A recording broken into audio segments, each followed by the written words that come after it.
خدا باپ بیٹے روح القدس کے نام سے آمین۔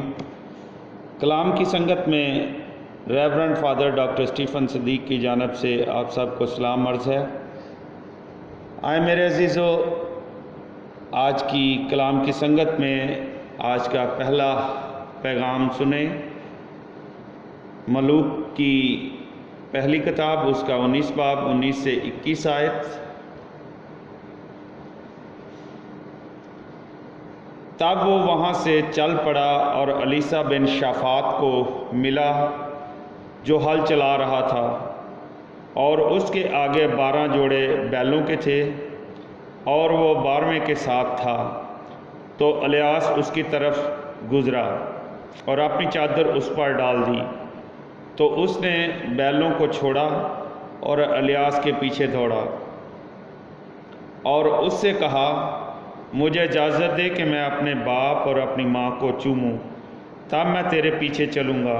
اس نے اس سے کہا، جا اور لوٹ کر آ، خیال کر کہ میں نے تیرے ساتھ کیا کیا۔ تب وہ اس کے پیچھے سے لوٹا اور بیلوں کی ایک جوڑی لی اور انہیں ذبح کیا اور بیلوں کے ہل سے ان کا گوشت پکایا اور لوگوں کو دیا، تو انہوں نے کھایا۔ تب وہ اٹھا اور الیاس کے ساتھ چلا گیا اور اس کی خدمت کرنے لگا۔ خدا کا کلام پڑھا اور سنا جانا ہم سب کے لیے باعث برکت ہو۔ خدا ان کا شکر ہو۔ خداوند آپ کے ساتھ ہو۔ انجیل مقدس متی کے مطابق اے خداوند تیری تمجید ہو۔ اس کا 5واں باب اور اس کی 33 آیت سے 37 آیت تک ہم سنیں گے۔ پھر تم سن چکے ہو کہ اگلوں سے کہا گیا تھا کہ تو جھوٹی قسم نہ کھا، بلکہ اپنی قسمیں خداوند کے لیے پوری کر۔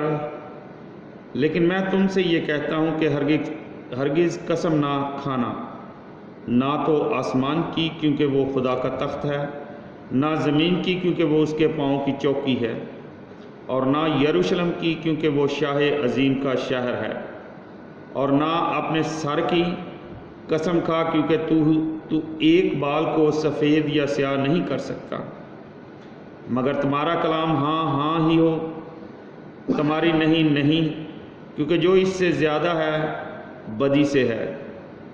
یہاں تک آج کی انجیل مقدس کے وسیلے سے ہم سب کی خطائیں معاف کی جائیں۔ اے مسیح تیری ستائش ہو۔ آئے میرے عزیزو، آج کی پہلی تلاوت پر ہم دھیان و گیان کرتے ہیں۔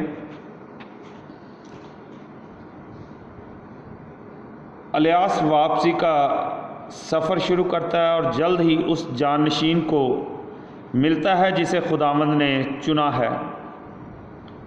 الیاس کا الیسا کو چادر دینا خداوند کے الیاس کے ساتھ برتاؤ کی یاد دلاتا ہے۔ وہ الیسا کے پاس سے گزر جاتا ہے اور وہ اسے حکم دیتا ہے کہ جاؤ اور واپس جاؤ۔ الیاس کا خوراک اور رفاقت کی عمومی دنیا کی طرف لوٹنا الیسا کے اپنے خاندان کو خیر باد کہنے اور گزشتہ زندگی کو چھوڑ کر الیاس کی پیروی کرنے کے ساتھ میل کھاتا ہے۔ اس طرح الیاس خود زیارت کی منزل اور مقدس طاقت کا وہ مقام بن جاتا ہے جس کی طرف الیسا کھینچا چلا آتا ہے، اور جہاں سے وہ طاقت اور مشن کا نقیب بن کر ایسے ہی روانہ ہوتا ہے جیسے الیاس حوریب سے روانہ ہوا تھا۔ آج کی انجیل مقدس کے پر ہم دھیان و گیان کرتے ہیں۔ اس میں یسوع مسیح قسم کھانے کی مذمت کرتے ہیں۔ موسوی شریعت میں خدا کا نام لے کر جھوٹی قسم کھانے کی متعدد بار ممانعتیں تھیں۔ خدا کے نام سے قسم کھانے کا مطلب ہے کہ وہ میرا گواہ ہے کہ میں سچ بول رہا ہوں۔ یہودی خدا کا نام لے کر جھوٹی قسم کھانے سے بچنے کی کوشش کرتے تھے، اور اس کی جگہ آسمان، زمین، یروشلم یا اپنے سر کی قسم کھاتے تھے۔ خداوند یسوع مسیح شریعت کے ساتھ اس طرح کے جوڑ توڑ کرنے کی شدید مذمت کرتے ہیں، کیونکہ یہ قطعی ریاکاری ہے۔ وہ عام گفتگو میں ہر طرح کی قسم کھانے سے منع فرماتے ہیں۔ نہ صرف یہ ریاکاری ہے بلکہ قسم میں خدا کے نام کی جگہ دوسرے ناموں کو استعمال کرنے سے ہم اس گناہ سے بچ نہیں جاتے۔ آسمان کی قسم کھانا اور دراصل خدا کے تخت کی قسم کھانا ہے۔ زمین کی قسم کھانا دراصل اس کے پاؤں کی چوکی کی قسم کھانا ہے، اور یروشلم کی قسم دراصل شاہی سلطنت کی قسم ہے۔ اگر کوئی اپنے سر کی قسم کھاتا ہے تو اس میں بھی خدا شامل ہوتا ہے، کیونکہ وہ سب کا خالق ہے۔ ایک مسیحی کے لیے قسم کھانا قطعی غیر ضروری ہے۔ اس کی ہاں کا مطلب ہاں اور نہ کا مطلب نہ ہونا چاہیے۔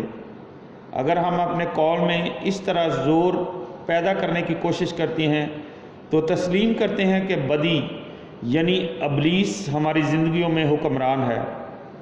مسیحی کے لیے کسی بھی حالت میں جھوٹ بولنا جائز نہیں۔ پاک کلام کا یہ حصہ سچائی میں رنگ آمیزی کرنے یا دھوکہ دینے کی بھی ممانعت کرتا ہے، البتہ قانونی عدالت میں حلف اٹھانے سے منع نہیں کرتا۔ یسوع نے بھی سردار کاہن کی عدالت میں قسم کے تحت گواہی دی تھی۔ پولس رسول بھی خدا کو گواہ ٹھہراتے ہیں کہ میں جو کچھ لکھتا ہوں بالکل سچ ہے۔ سو میرے عزیزو، آج کی دونوں تلاوتوں کا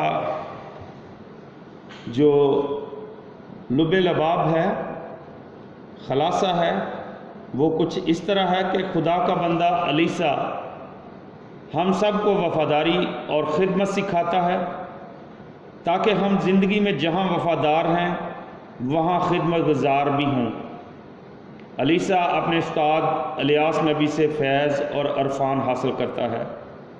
خدا کا بندہ الیسا اپنے استاد کی روحانیت میں مسرور ہو کر معجزانہ قوت حاصل کرتا اور بنی اسرائیل اور غیر قوم کے لیے ایمانی بالیدگی اور ایمانی قوت کا ذریعہ ٹھہرتا ہے۔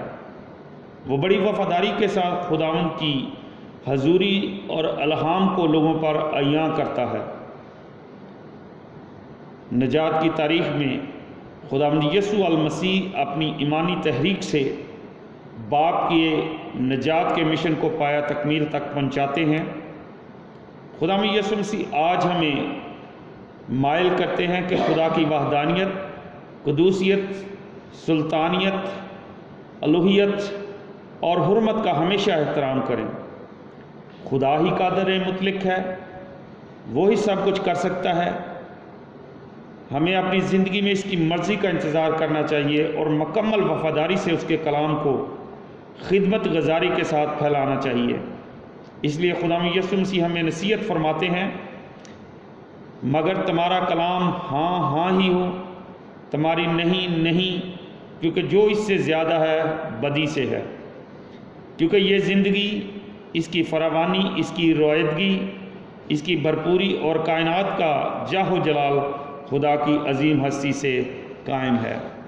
خدا ہم سب کو اپنے اس کلام پر عمل کرنے اور اس کو پڑھنے اور سننے کی توفیق عطا فرمائے، آمین۔ آئیں میرے عزیزو، ہم مل کر وہی دعا کریں جو خدا یسوع مسیح نے خود ہمیں سکھائی ہے۔ اے ہمارے باپ، تو جو آسمان پر ہے، تیرا نام پاک مانا جائے، تیری بادشاہی آئے، تیری مرضی جیسے آسمان پر پوری ہوتی ہے زمین پر بھی ہو۔ ہمارے روز کی روٹی آج ہمیں دے، اور جس طرح ہم اپنے قرض داروں کو بخشتے ہیں تو ہمارے قرض ہمیں بخش، ہمیں آزمائش میں نہ پڑنے دے بلکہ برائی سے بچا، کیونکہ بادشاہت، قدرت اور جلال ہمیشہ تیرا ہے، آمین۔ سلام مریم، پرفضل خداوند تیرے ساتھ ہے، تو عورتوں میں سے مبارک ہے تیرے پیٹ کا پھل یسوع۔ اے مقدسہ مریم، تو خداوند کی ماں، ہم گنہگاروں کے واسطے دعا کر اب اور ہماری موت کے وقت، آمین۔ جلال باپ، بیٹے، روح القدس کا ہو، جیسا کہ ابتدا میں تھا اب اور ہمیشہ ہوگا، آمین۔ اب ہمارے خدا یسوع مسیح کا فضل، خدا کی محبت، رفاقت اور شراکت آپ سے لے کر ہمیشہ تک آپ سب کے ساتھ ہوتی رہے۔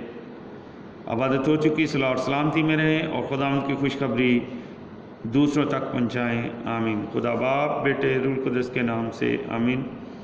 میرے عزیزو، آپ سب سے گزارش ہے کہ ہمارے اس چینل کو لائک کریں۔ اگر آپ نے پہلے سے اب اس چینل کو سبسکرائب نہیں کیا تو اس کو سبسکرائب کریں اور اپنے دوستوں کے ساتھ، عزیز و اقارب کے ساتھ شیئر کریں تاکہ ہم سب مل کر خدا کے نام کو عزت اور جلال دیتے ہوئے دوسروں میں خدا کی خوشخبری کو پھیلا سکیں۔ خدا ہم سب کو برکت دے۔ آمین۔